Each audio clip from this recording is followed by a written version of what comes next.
বাচ্চাদের হেলদি ব্যাপারটা কিন্তু ভীষণ জরুরি। তার জন্য পুষ্টি সমানভাবে দরকার। আর বাচ্চারা দেখবেন একদম ড্রাই ফ্রুটস এই ধরনের হেলদি খাবার একদমই পছন্দ করে না। তাদের জন্য যদি এইভাবে বানিয়ে দিতে পারেন, বাচ্চা থেকে বড় কেউ কিন্তু একদম অপছন্দ করবে না। তার জন্য দেখুন বেশ কিছুটা খেজুর নিয়ে বিচিগুলোকে আলাদা করে নিয়েছি। এইদিকে দেখুন বেশ কিছু সিডস নিয়েছি, যেরকম নিয়েছি চিয়া সিড, আমি একটু পোস্ত নিয়েছি, চার মগজ নিয়েছি, আর এদিকে সাদা তিল নিয়েছি।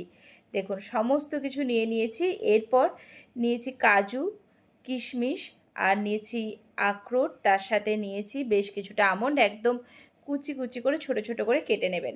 আর এই দিকে দেখুন একটা কড়া, শুকনো কড়াইয়ের মধ্যে জাস্ট শিটগুলো সমস্ত কিছু দিয়ে জাস্ট ড্রাই রোস্ট করব। দেখুন একদম লো আঁচে ধৈর্য ধরে কিন্তু করতে হবে বন্ধুরা, একদমই হাই ফ্লেমে দেবেন না, তাহলে কিন্তু পুড়ে যাবে সমস্ত কিছু। দেখুন আর একদম আমি লো আঁচে বেশ কিছুক্ষণ ধরে, মিনিট 10 থেকে 15 মিনিট ধরে এটা একদম সম্পূর্ণভাবে ড্রাই রোস্ট করে নামিয়ে ঠান্ডা করব।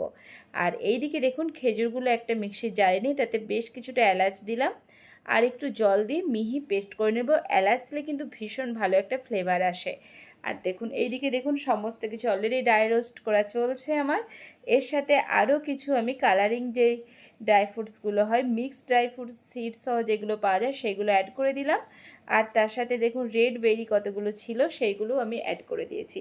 ভালো করে ড্রাই রোস্ট করে নিয়ে নামিয়ে রাখলাম। এরপর কড়াইতে একটু 1 চামচ মতো ঘি দেবো। আর কোনো রকম তেল কিংবা চিনি কিচ্ছু ব্যবহার করছি না।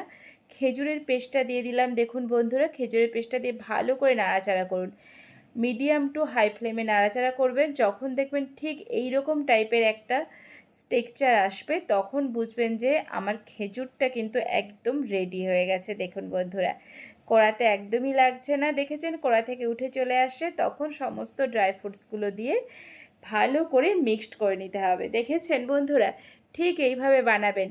তারপর দেখবেন এরপর নারকেল নাড়ু থেকে আরম্ভ করে যে ধরনের আপনি নাড়ু বানান সমস্ত কিছু বাদ দিয়ে সবাই এই আপনার হেলদি অ্যান্ড টেস্টি রেসিপি খেজুরের লাড্ডুই খুঁজবে কিন্তু বারবার। ঘুরতে ফিরতে কিংবা টিফিনে বাচ্চাদেরকে এটা আপনি দিতেই পারেন। ভীষণ হেলদি আর ভীষণ অ্যাট্রাকটিভও বটে, আর বানানো কিন্তু ভীষণ সহজ বন্ধুরা। দেখেছেন ঠিক এইভাবে সমস্ত কিছু মিক্সড করে নিয়ে এরপরে একটু ঠান্ডা হতে দেব। যতটা আপনার হাতে গরম নিতে পারবেন সেই রকম গরম থাকা অবস্থাতে আপনি একদম হাতের মধ্যে একটু ঘি নিয়ে নিন।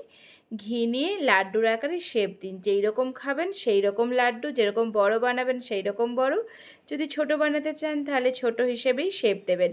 দেখুন বন্ধুরা ঠিক এইভাবে যখন চিট হয়ে যাবে নামিয়ে নিয়ে এরপর চলুন দেখিয়ে দিই কীভাবে আমি লাড্ডু বানাচ্ছি। দেখুন হাতের মধ্যে একটু ঘি নিয়েছি আমি, দেখুন ঘি দিয়ে হাতটাতে একটু ভালো করে মাখিয়ে নিয়েছি।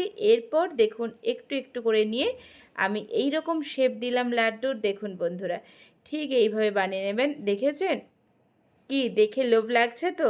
টেস্ট করবেন তো?